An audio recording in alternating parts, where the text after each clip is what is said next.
Reading of the day, first reading from the book of Exodus X 3:1-8a. 13 to 15. In those days, Moses was tending the flock of his father-in-law Jethro, the priest of Midian, and he led the flock to the far side of the wilderness and came to Horeb, the mountain of God. The angel of the Lord appeared to him in flames of fire from within a bush. He looked, and behold, the bush was on fire, but it was not consumed. Moses said, "I will turn aside and see this strange sight. Why is the bush not burned?" When the Lord saw that he had turned aside to look, God called to him from the bush, "Moses, Moses." He answered, "Here I am." Then he said, "Do not come any closer. Remove your sandals from your feet, for the place where you are standing is holy ground." And he said, "I am the God of your father, the God of Abraham, the God of Isaac, and the God of Jacob." Then Moses hid his face, for he was afraid to look at God.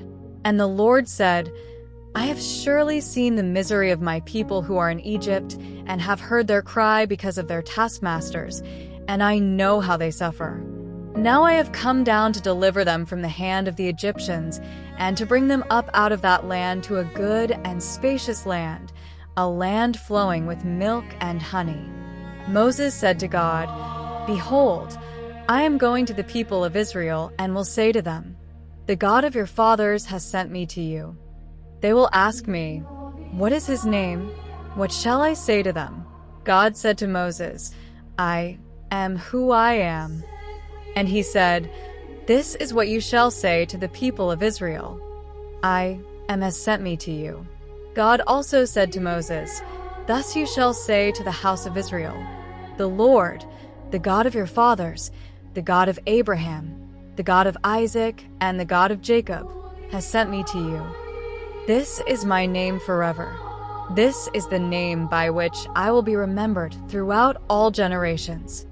Second reading from the first letter of St. Paul to the Corinthians 1 Cor 10:1-6, 10-12. "I do not want you to be unaware, brothers, that our fathers were all under the cloud, and all passed through the sea, and all were baptized into Moses in the cloud and in the sea, and all ate the same spiritual food, and all drank the same spiritual drink. For they drank from the spiritual rock that followed them, and that rock was Christ.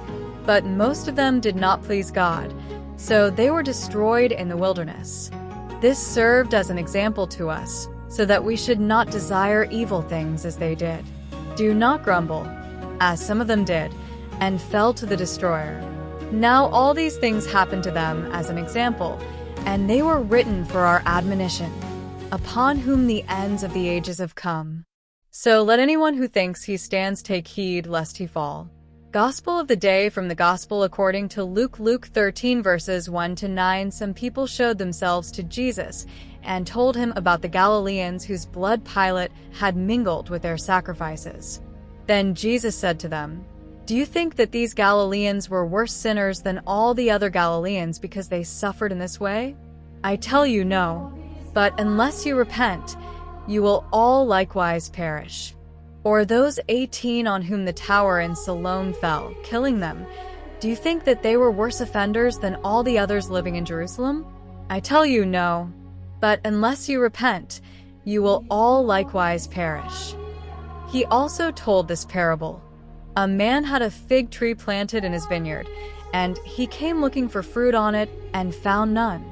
Then he said to the vine dresser, "Look, for 3 years I have been coming looking for fruit on this fig tree, and yet I find none. Cut it down then. Why should it use up the ground?" But he said to him, "Sir, leave it alone for 1 more year, until I dig around it and put on manure. We will see if it bears fruit next year. If not, you can cut it down." Words of the Holy Father. This comparison of the vine dresser shows the mercy of God, who leaves us a time for conversion. We all need to convert, to take a step forward, and the patience of God, mercy, accompanies us in this. Despite the sterility that sometimes marks our existence, God is patient and offers us the possibility of changing and making progress on the path of good. But the delay implored and granted while waiting for the tree to finally bear fruit also indicates the urgency of conversion. The vine dresser says to the owner, "Leave it alone for one more year." v. 8. The possibility of conversion is not unlimited. Therefore, it is necessary to seize it immediately. Otherwise, it would be lost forever. We can think in this Lent, what must I do to get closer to the Lord, to convert, to cut out those things that are not right?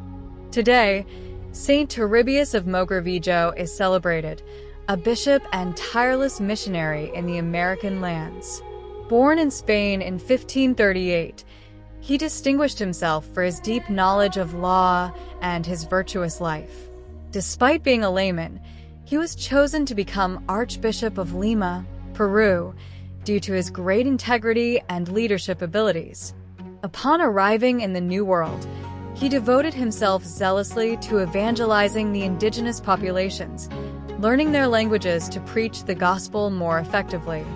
He defended the rights of the natives against the abuses of the conquerors and profoundly reformed the local church, promoting clergy education and the construction of churches and schools.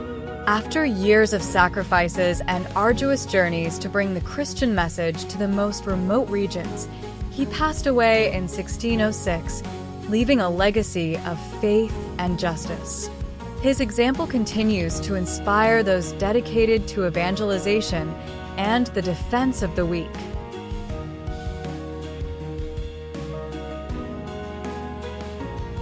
The Gospel and the Saint of the Day.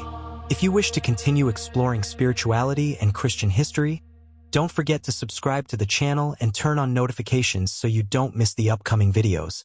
May the peace and blessing of the Lord be with you always.